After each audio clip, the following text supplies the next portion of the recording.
안식일 이렇게 화창한 일기를 허락하신 하나님께 감사드립니다.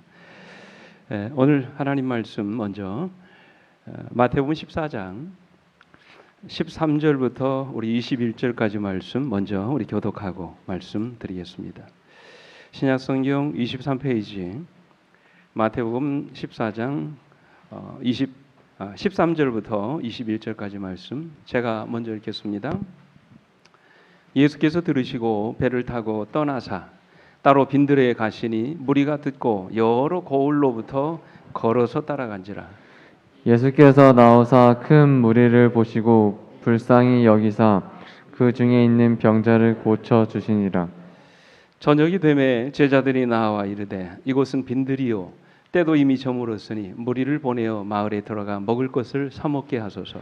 예수께서 이르시되 갈 것 없다 너희가 먹을 것을 주라.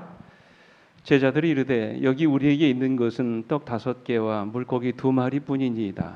이르시되 그것을 내게 가져오라 하시고 무리를 명하여 잔디 위에 앉히시고 떡 5개와 물고기 2마리를 가지사 하늘을 우러러 축사하시고 떡을 떼어 제자들에게 주시매 제자들이 무리에게 주니 다 배불리 먹고 남은 조각을 12바구니에 차게 거두었으며 21절 같이 읽습니다. 시작. 먹은 사람은 여자와 어린이 외에 5,000명이나 되었더라. 아멘. 오늘 저는 이 말씀을 본문으로 해서 너희가 먹을 것을 주라 그런 제목을 가지고 같이 은혜를 나누려고 합니다. 아주 오랜 옛날 미국의 한 시골 마을에 걸음도 제대로 걸을 수 없는 한 백인 소녀가 살고 있었습니다. 이 소녀는 목발이 없이는 걸을 수 없을 만큼 다리가 아주 불편한 아이였습니다. 하지만 이 소녀는 너무 집이 가난해서 목발을 살 돈이 없었습니다. 그런데 어느 날 이 소녀를 불쌍히 여긴 그 마을의 큰 부자가 그 소녀에게 목발 한 벌을 이렇게 사주었습니다. 그때부터 소녀의 인생이 달라졌습니다. 그가 원하는 곳은 어디든지 다닐 수 있게 된 것입니다. 어느새 이 소녀의 마음에는 가장 큰 행복이 자리 잡기 시작했습니다.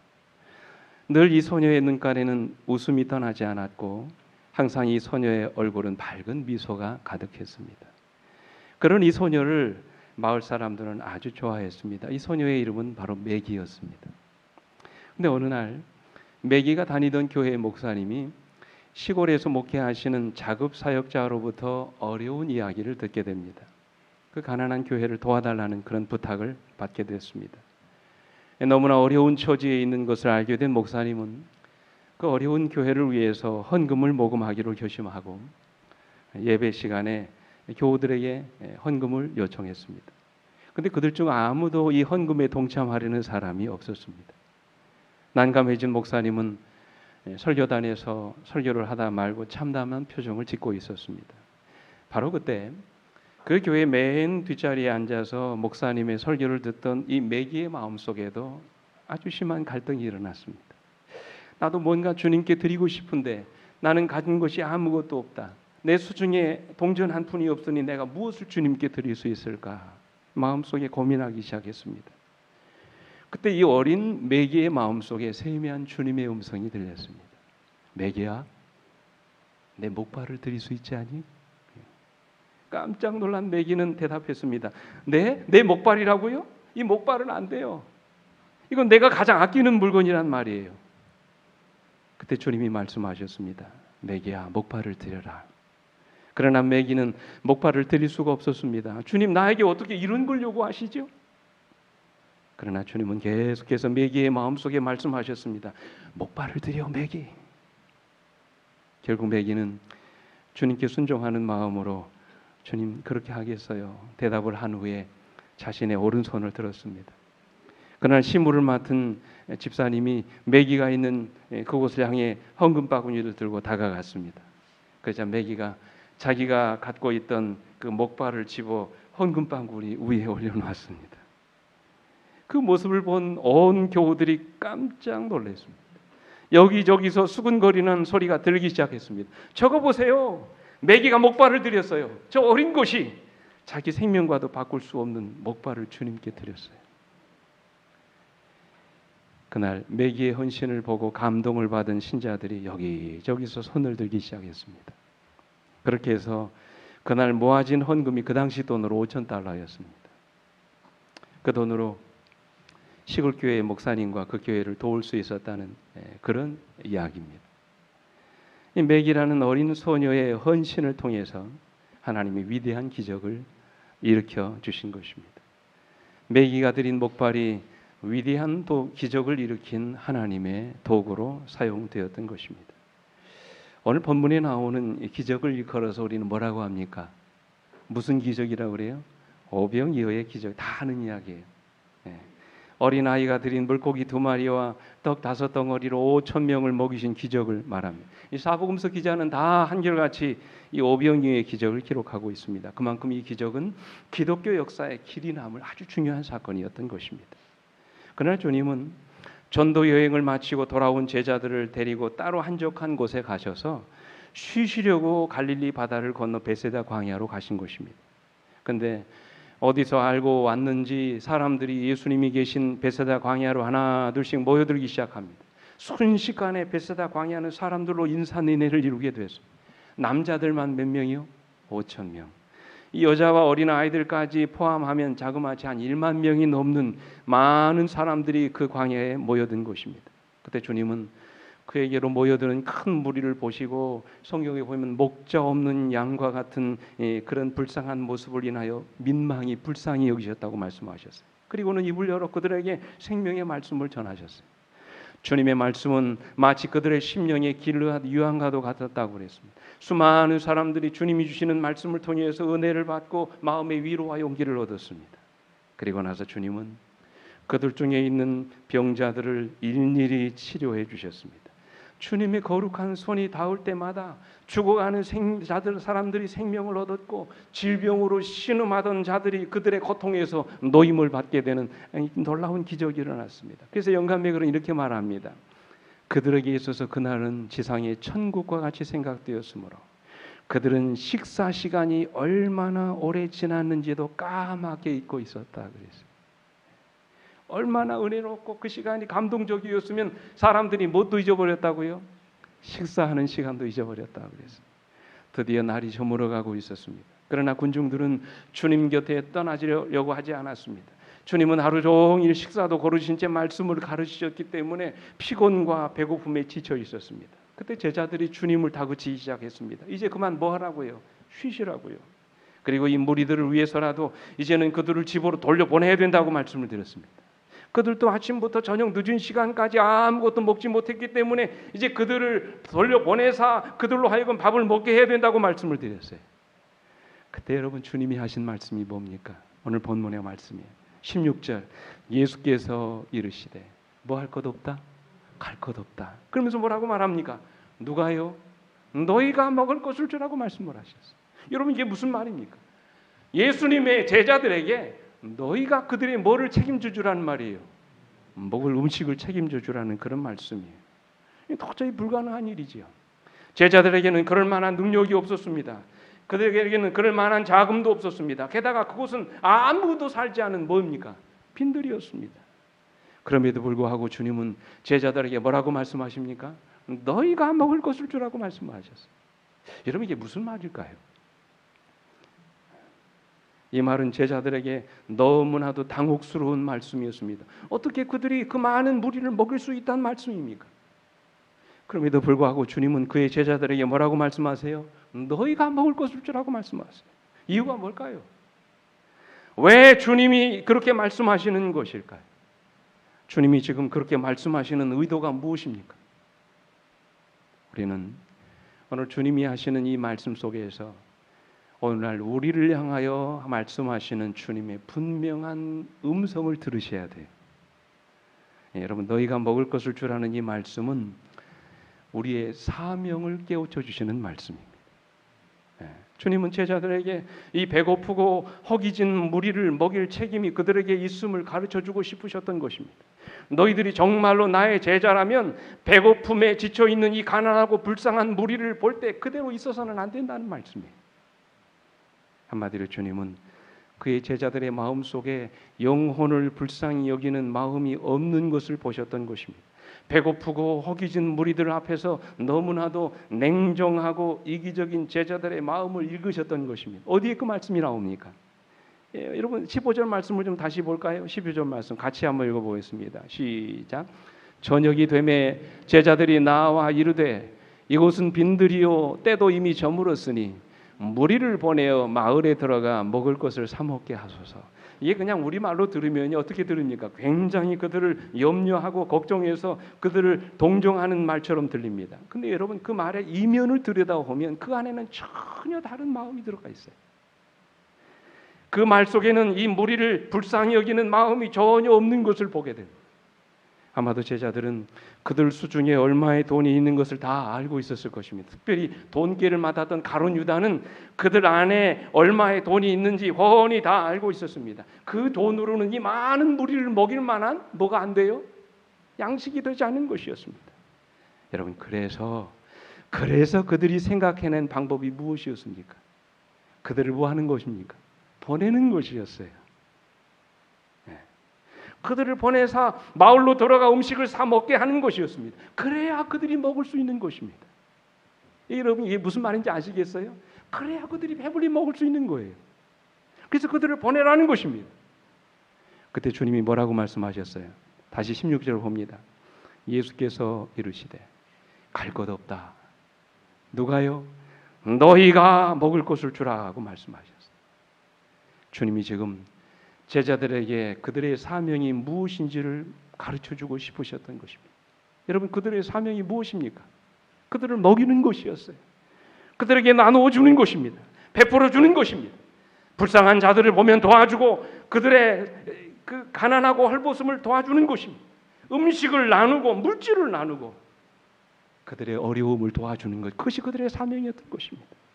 그러나 그들은 너무나도 매정했습니다. 너무나도 냉정했습니다.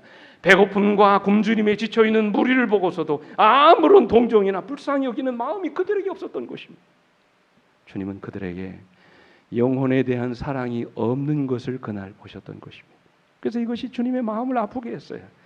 그래서 주님은 그날 그의 제자들에게 뭐라고 말씀하신 거예요? 너희가 먹을 것을 주라고 말씀하신 것입니다. 그들의 배고픔을 채워줄 수단과 방법을 제자들로 하여금 찾게 하셨던 것입니다. 왜요? 그것이 그들의 뭐였기 때문에? 사명이었기 때문입니다.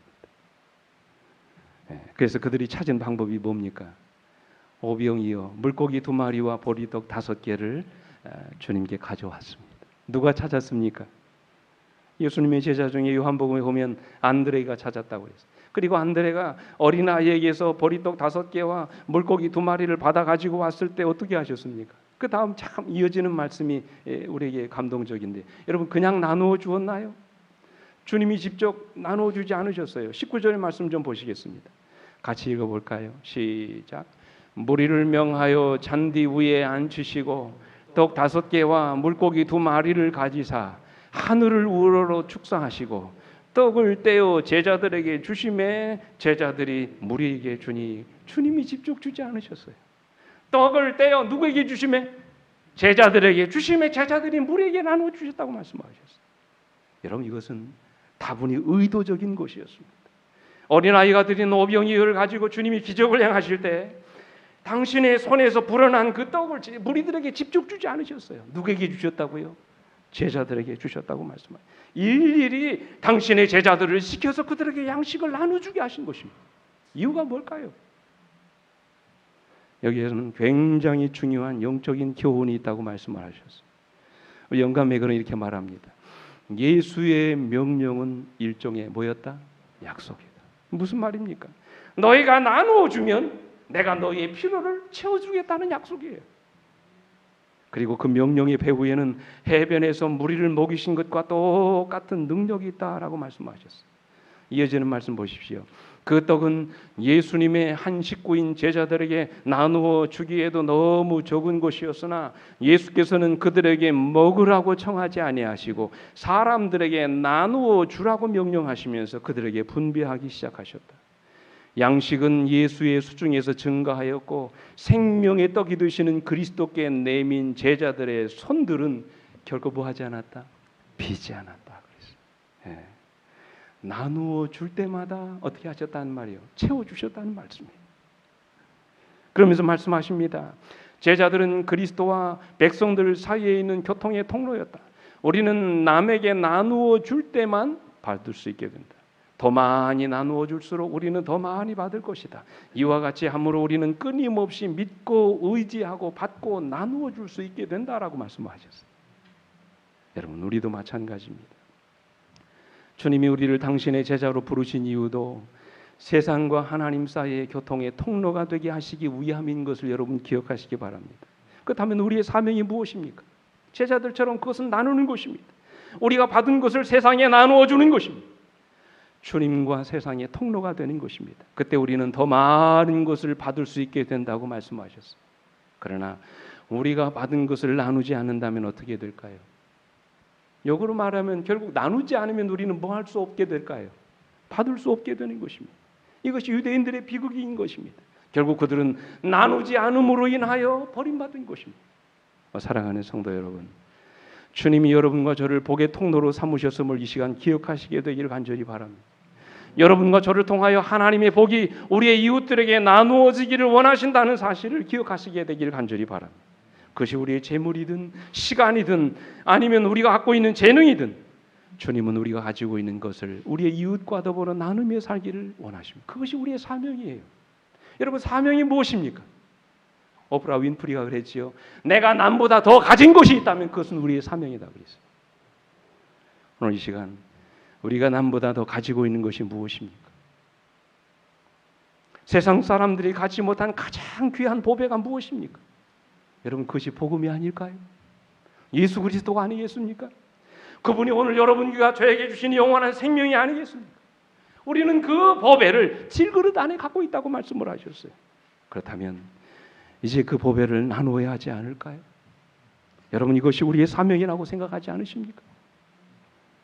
제가 오래전에 읽었던 그 책 중에 내 인생은 주님의 것이다 라는 책이 있습니다. 이 책은 남편을 따라서 중국에 가서 중국 선교를 위해서 헌신했던 한 선교사 부인인 최수연 씨의 이야기입니다. 중국 희망시에 열방학교를 세우고 중국에 있는 젊은이들을 대상으로 복음을 전하는 이 젊은 선교사의 이야기입니다. 근데 여러분, 참 놀라운 것은 이분이 원래 남편이 선교사가 되는 것을 아주 강력하게 반대했던 분입니다. 이유가 왠지 아세요? 이분이 이 선교사로 가는 것을 이혼을 생각할 만큼 아주 처절하게 남편과 싸웠대요. 당신 선교사로 가면 뭐 한 줄 알라고요? 우리 헤어지는 줄 알라고 으름장을 놨습니다. 남편이 끝까지 보게 하지 않는 것입니다. 그래서 억지로 마지못해 이 선교지에 끌려온 것입니다. 그도 그럴 것이, 남편이 어떤 사람이냐면 남편이 최하진인데 카이스트를 졸업한 그런 사람이에요. 대전에 있는 대덕 연구단지에서 화학공학 박사로 일했던 분이고 미국의 스탠포드 대학의 교수로, 연구 교수로 일하는 만큼 아주 능력을 인정받던 사람이에요. 그러니까 여러분, 얼마나 많은 부귀영화를 누렸겠습니까? 그런데 어느 날 갑자기 남편이 어디 간다고 그래요? 중국에 선교사로 간다는 것입니다. 자기 교수로서의 모든 삶을 다 정리하고 이제 중국에 가서 젊은이들에게 복음을 전한다는 것입니다. 그러니까 여러분, 이 남편과의 갈등이 얼마나 컸겠습니까? 그 부귀영화를 다 버리고 선교사 복음 전하러 간다고 했을 때 이 아내가 얼마나 많이 반대했겠습니까? 이 두 사람이 겪었던 갈등은 이루 말할 수가 없었다고 합니다. 그런데 이분이 중국에서 선교 활동을 하면서 사람이 변화되기 시작했습니다. 삶의 우선순위가 바뀌기 시작했습니다. 자기밖에 모르던 사람이 그리스도와 다른 사람을 위해서 진정으로 섬기는 인생으로 그의 삶이 바뀌기 시작했어요. 그러니까 이 책에서 이렇게 고백합니다.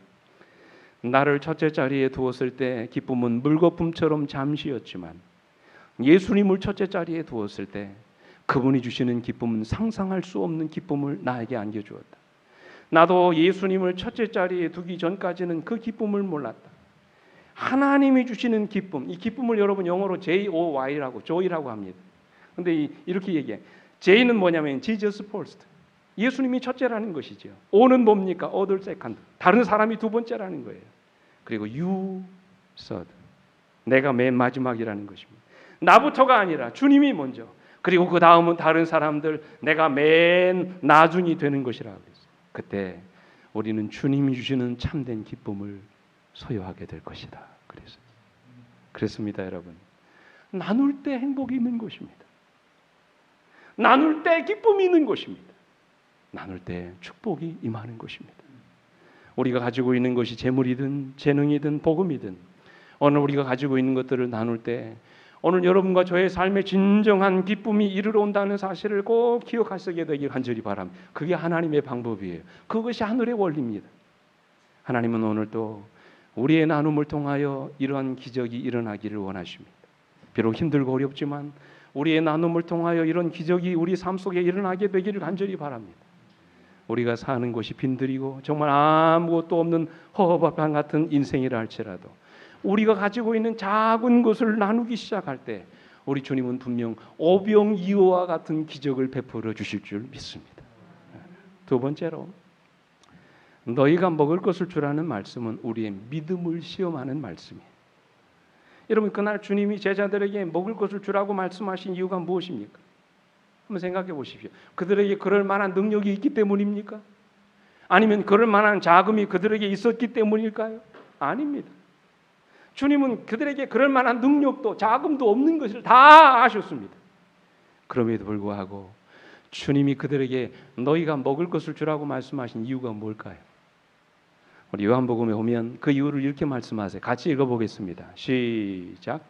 이렇게 말씀하심은 신이 어떻게 하실지를 아시고 빌립을 시험하고자 하심이라고 했어요.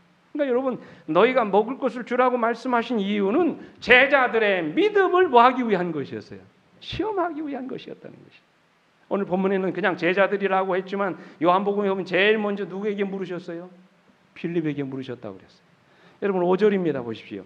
예수께서 눈을 들어 큰 무리가 자기에게로 오는 것을 보시고 빌립에게 이르시되 우리가 어디서 떡을 사서 이 사람들을 먹이겠느냐 물으셨어요. 그때 빌립이 뭐라고 대답합니까? 7절이요. 빌립이 대답하되 각 사람에게 조금씩 받게 할지라도 200데나리온의 떡이 부족하리다 그랬어요. 여러분 200데나리온 얼마나 될까요? 한 데나리온이 얼마라고 그랬어요? 노동자 하루 품삯입니다. 기술자 말고 일용직 노동자 요즘에 얼마나 받습니까? 한 10만 원 받습니까? 200데나리온이면 얼마나 될까요? 그러면 10만 원 곱하기 200을 해보십시오. 얼마입니까? 2천만 원. 적은 돈이 아닙니다. 엄청나게 많은 돈이에요. 그러고 보면 이 빌립은 아주 계산이 빨랐던 사람이었던 것 같습니다. 그러나 여러분 주님이 빌립에게 그렇게 물으신 이유가 무엇이에요? 주님이 지금 빌립에게 어떤 대답을 기대하셨을까요? 이렇게 계산하라고 물으셨던 걸까요? 아니죠. 주님, 우리가 어디서 이 많은 무리를 먹일 수 있겠습니까? 우리가 무엇으로 이 굶주린 배를 채울 수 있겠습니까? 우리는 할 수 없습니다. 우리에게는 그럴 만한 능력이 없습니다. 그러나 주님, 우리에게는 주님이 계시지 않습니까? 주께서 이 많은 무리들의 굶주린 배를 채워주실 줄로 믿습니다. 물이 변하여 포도즙이 되게 하신 주님, 아무것도 없는 빈들에서 40년 동안 만나를 먹여서 그들을 만족해 하신 주님께서 이들의 배고픔을 넉넉히 채워주실 줄 믿습니다. 주님이 지금 이것을 기대하셨던 거예요. 근데 빌립은 보기 좋게 뭐라고 합니까? 이 많은 물이 배 채우려면 어느 정도 돈이 필요하다고요? 200데나리오나 해도 부족하겠습니다. 그게 말하고 있는 것입니다. 이어서 누가 나옵니까? 안드레가 나오지요. 주님이 제자들 가운데 가장 섬기기를 좋아하고 보이지 않은 곳에서 봉사하는 일을 좋아했던 안드레가 벌써 어린아이의 도시락을 들고 와서 이렇게 말합니다. 9절에 여기 한 아이가 있어 보리떡 5개와 물고기 2마리를 가지고 왔나이다. 그러면서 뭐라고 말합니까? 여기까지는 좋았는데 뭐라고 합니까? 그러나 그것이 많은 사람에게 얼마나 되겠습니까? 우리 식으로 말하면 무슨 말이에요? 누구 코에 붙이겠습니까? 어림도 없다는 말이죠. 빌립이 아주 계산적인 사람이었다면 안드레는 대단히 현실적인 사람이었어요.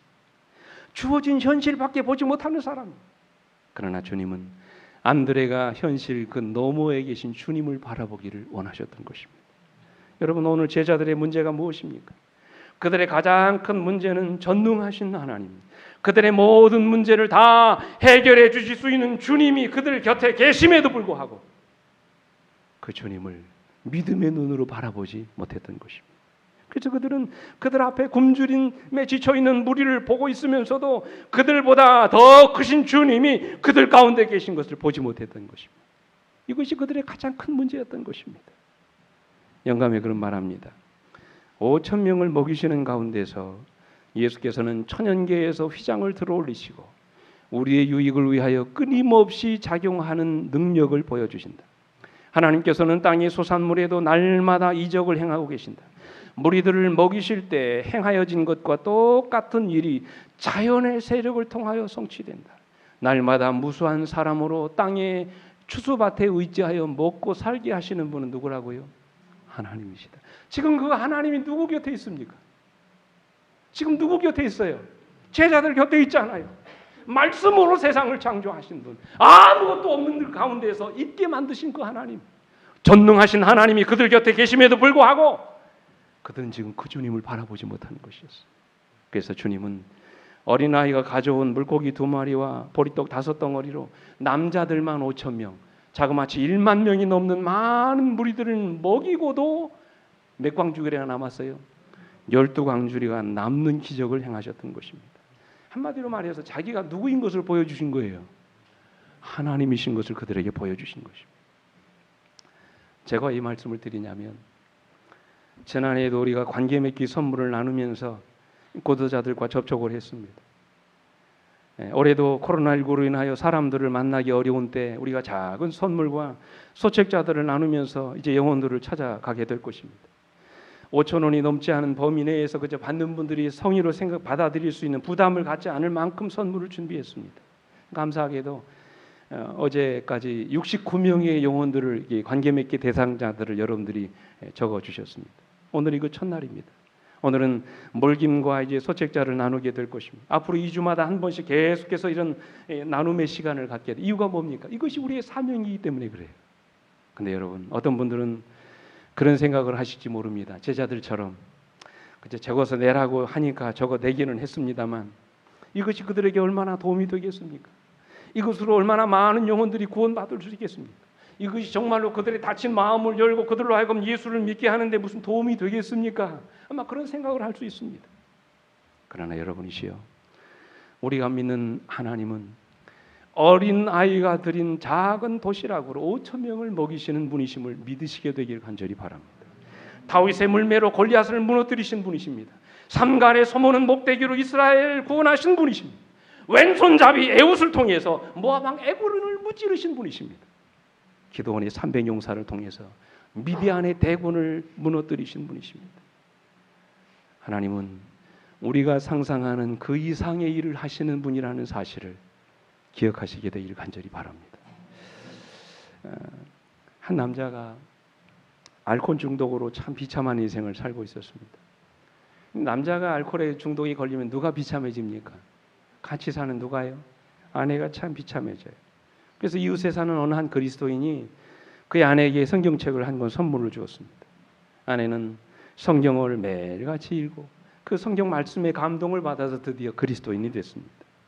아내는 성경을 통해서 많은 위로를 받고 마치 성경을 그의 인생의 보물처럼 그렇게 간직했습니다. 그런데 믿지 않은 남편의 눈으로 볼 때는 그게 못마땅했어요. 하루는 남편이 술에 취해서 집에 돌아와 보니 남편을 기다리던 아내가 그날도 식탁에 앉아서 뭐 피고 있는 거예요? 성경을 읽고 있는 것입니다. 꼴불견이었습니다. 화가 난 남편이 아내의 손에서 성경을 빼앗았습니다. 그리고 난로 속에 집어 던져버렸어요. 봐라! 이 성경이 어떻게 되는지. 아내는 빼앗긴 성경이 난로 안에서 타들어가는 모습을 봅니다. 그 모습을 본 남편은 쾌재를 부르며 이렇게 말했습니다. 다 쓸데없는 책이라고. 다 꾸며낸 이야기. 그러니 앞으로 내 앞에서 절대 성경 보지 마. 알았어? 다음날 아침 술이 깬 남편이 난로에 남은 재를 치우다가 타다 남은 성경 말씀 한 구절을 보게 됐습니다. 그 말씀은 마태복음 24장 35절의 말씀이었습니다. 천지는 없어질지언정 내 말은 없어지지 아니하리라. 말씀입니다. 이 구절을 읽고 그는 깜짝 놀랐습니다. 진리의 말씀이신 성령께서 남편의 마음속에 강하게 역사하기 시작했습니다. 그는 죄책감에 두려움에 떨게 됐고 자신의 지난 날들을 회개함으로 예수님을 영접하게 됐어요. 그리고 그의 아내와 함께 예수 믿고 하나님의 자녀가 되는 귀한 복을 누리게 됐습니다. 여러분 한번 생각해 보십시오. 누가 타다 남은 성령 구절 한 구절이 그 남편의 마음에 감동을 줄지 누가 알았겠습니까? 한 구절의 말씀이 남편의 삶을 어떻게 했어요? 송두리째 바꾸는 것입니다. 여러분, 이것이 바로 하나님이 하시는 일이에요. 그래서 영감의 글은 이렇게 말씀하십니다. 우리 이 말씀을 같이 읽습니다. 시작. 하나님의 사업을 할 때에 인간의 지혜나 수를 믿는 것은 큰 잘못이다. 그리스도를 위한 사업의 성공은 수나 재간이라기보다는 목적의 순수성과 진실되고 내어 맡기는 믿음에 달려있다 그랬어요. 아멘. 여러분, 하나님의 사업을 할 때 인간의 지혜나 수를 믿는 것은 무슨 잘못이라고요? 큰 잘못이라고 말씀을 하셨어요. 사랑하는 성도 여러분, 우리 모두 하나님을 믿으시게 되기를 간절히 바랍니다. 하나님이 일하실 것을 믿게 되시길 간절히 바랍니다.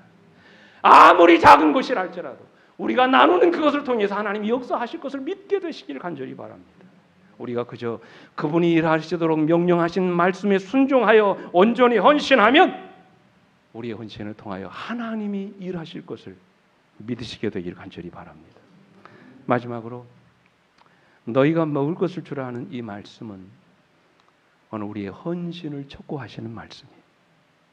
비록 작은 것이라도 우리가 주님 앞에 우리의 것을 드릴 수 있는 그 믿음을 갖게 될 때 주님은 우리의 그 작은 헌신을 통해서 놀라운 기적을 이루어 주신다는 것입니다. 제가 좋아하는 어느 목사님이 그런 말씀을 하시더라고요.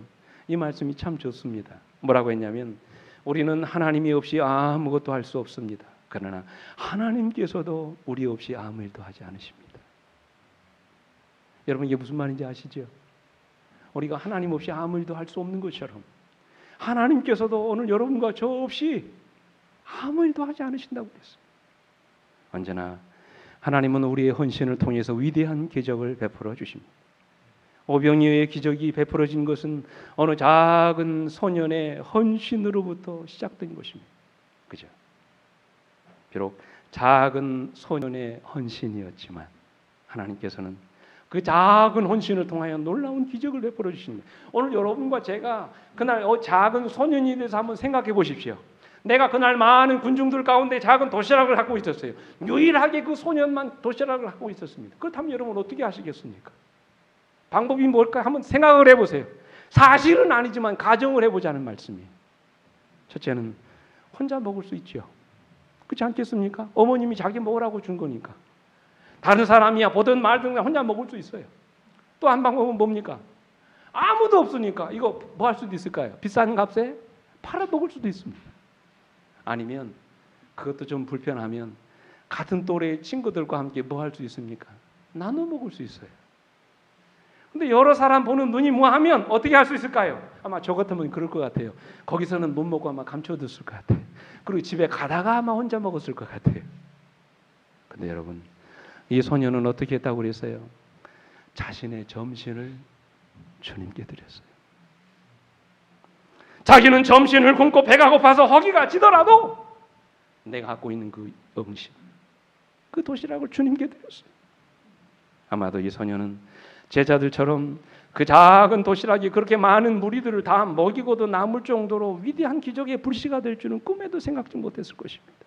그러나 이 소년의 마음 가운데는 뭔가 주님께 드리고 싶은 마음이 있었던 것입니다. 받은 바 은혜에 보답하고자 하는 마음이 그에게 있었던 것입니다. 어린 마음이지만 하루 온종일 그들을 위하여 말씀을 가르치고 병자를 고쳐주셨던 그 주님의 은혜에 뭔가를 드리고 싶은 헌신의 마음이 있었던 것입니다. 그랬더니 우리 주님이 그 작은 도시락으로 놀라운 기적을 베풀어 주신 것입니다. 오늘 우리 주님께서 우리에게 너희가 먹을 것을 주라고 하신 이 말씀은 바로 우리의 헌신을 촉구하시는 말씀이에요. 비록 작은 것이라도 오늘 여러분과 제가 주님 사역에 전적으로 헌신하는 그런 종들이 되기를 원하신다는 것이죠. 마지막으로 영감의 글은 이렇게 말씀하십니다. 같이 읽어볼까요? 시작. 우리가 가진 재정이 사업을 하기에 충분하지 않은 것처럼 생각될지라도 우리가 전능하신 하나님의 능력을 믿고 믿음으로 전진하면 풍성한 원칙이 우리 앞에 공개될 것이다. 그 사업이 하나님께 속한 것이면 그 일을 성취시키기 위하여 하나님께서 친히 재정을 준비하실 것이다. 아멘. 한 이야기만 드리고 말씀을 마치겠습니다. 몽골에서 사역하시는 그 이용규라고 하는 선교사가 있는데, 그 선교사가 쓴 책에 그런 나오는 이야기입니다. 몽골에서 사역을 하시는 선교사님이 이 소똥 11조라는 참 재미있는 간증을 쓰셨더라고요.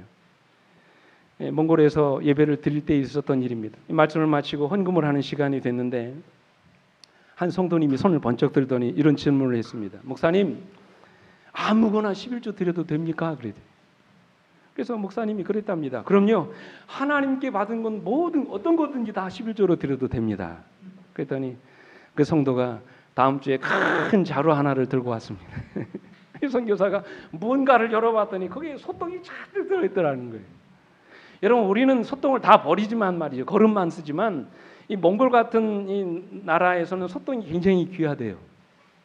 그래서 벽에 바르는 난방 효과를 하기도 하고요. 소똥을 말려가지고 겨울철에는 뭐를 떼냐면 땔감을 떼기도 하는 아주 중요한 자원이라고 합니다. 그래서 그 사람들은 시간만 나면 소똥을 채집하러 다니고 채집한 똥을 이제 여기저기 이렇게처럼 말려놓는다고 그러는 것이죠. 그날 드린 소똥을 놓고 목사님이 하나님께 감사의 기도를 드렸답니다. 하나님, 귀한 헌물을 주셔서 감사합니다. 이 소똥을 드린 종을 축복해 주시고 그가 드린 이 소똥을 통해서 더 많은 복을 받게 해 주십시오. 이 기도하면서도 웃기더라는 거예요. 똥을 놓고 기도하는 거잖아요.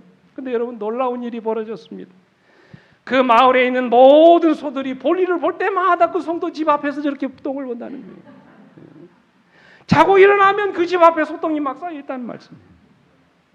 그래서 그 성도는 겨우내 땔감비가 들지 않았고 그 남은 소똥을 이웃들에게 팔아가지고 생활비로 썼다는 거예요. 하나님께서 그 성도의 순수한 헌신을 기뻐 받으시고 그의 헌신에 큰 복을 내려주신 것입니다. 사랑하는 성도 여러분, 오늘도 하나님은 주의 일에 기쁨으로 헌신하는 사람을 찾으십니다. 작은 것이라 할지라도 기쁨으로 주님께 드리는 자들을 통해서 우리 하나님이 영광을 받으십니다. 우리 모두 주님의 아름다운 사업에 차원하는 마음으로 참여하시게 되기를 간절히 바랍니다. 우리 함께 일에 헌신하기를 간절히 바랍니다. 오늘 여러분의 작은 헌신을 통해서 우리 하나님이 놀라운 기적을 베풀어 주시기를 간절히 바랍니다. 그래서 코로나로 인하여 어려운 위기의 시대에 우리 하나님께서 날마다 우리 교회에 새로운 영혼들로 채워주시기를 간절히 바랍니다. 그래서 올 한 해 동안 우리 서천교회가 가장 큰 부흥과 성장을 경험하는 축복의 한 해가 되기를 간절히 바라면서 오늘 말씀을 마치도록 하겠습니다. 아멘. 우리 함께 일어나셔서 마치는 찬미 부르시겠습니다.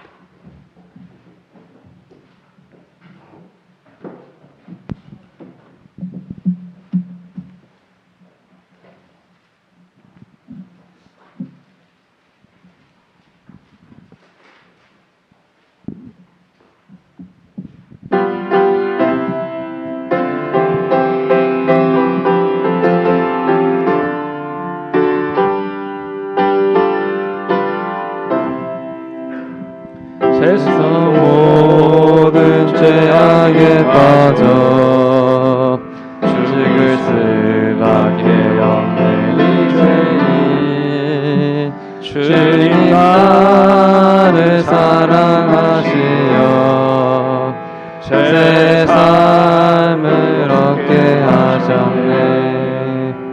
주님 그 사랑 너무 커 나 다른 이에게 찬상 나누었으나 주님 내게 더 큰 사랑 베풀어 주셨네. 주의 사랑을 나누는 우리는 한 형제, 주의 사랑을 전하는 우리는 한 형제, 세상 모든 사람들에게 사랑을 나누게 하소서. 하늘에 계신 아버지, 나누며 살기를 원합니다. 더 많이 베풀고 살아가기를 주여 원합니다. 내가 갖고 있는 가장 큰 이 귀한 보배인 예수 그리스도 주님의 복음을 우리 이웃과 더불어 나누며 살게 되기를 원합니다. 오늘 이제 작은 그 첫 출발인 선물과 소책자를 통하여 우리 주님 전하기를 원하오니 이 시간 우리의 작은 헌신을 통하여 놀라운 기적을 베풀어 주시고 준비된 영혼을 허락하사 그 영혼들로 하나님 자녀가 되는 기적을 주님 일으켜 주시옵소서. 우리가 주님 말씀에 순종하여 가겠사오니 주여 우리를 통하여 역사하여 주시옵소서. 주여 우리의 작은 헌신을 통하여 기적을 이루어 주시옵소서. 주여 우리의 이 작은 헌신을 통하여 주님의 놀라운 구원의 역사가 이루어지게 하여 주시옵소서.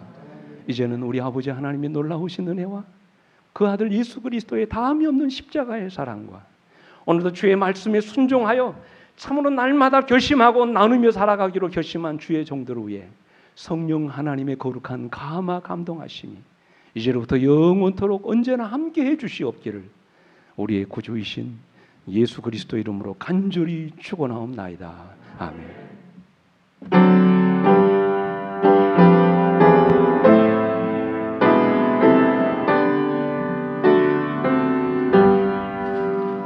내 주님 오시리 확실히 오시리 내가 공중에서 주를 만나게